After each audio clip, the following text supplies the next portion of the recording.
vedno bolj smo neki tehnogiki, vedno manj ljudje. Kako mislite, da bo v prihodnosti s tem?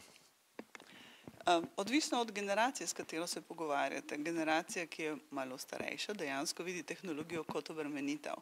Če se pogovarjamo z manjšim generacijam, njim je tehnologija nekaj čisto naravnega, tako kot je naši generaciji bila televizija, njim so računalniki, pametni telefoni in jih uporabljajo v drugačne namene kot mi. Recimo pametne telefone uporabljajo za ogled videa in določenih filmov, mi smo navajeni tega gledati po televiziji.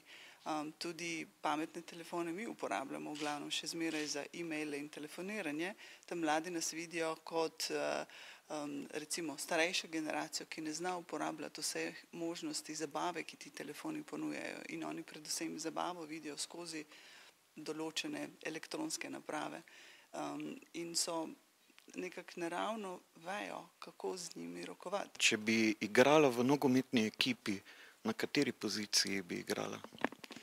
Joj, nogomet ni moj šport, košarko me vprašate. Raje nogomet.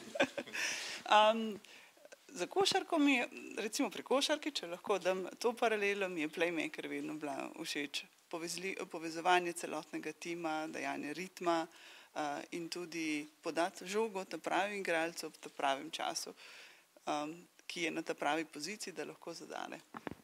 Pomeni, da v nogometu bi bili v veznih vrstah. Tako, recimo temu tako.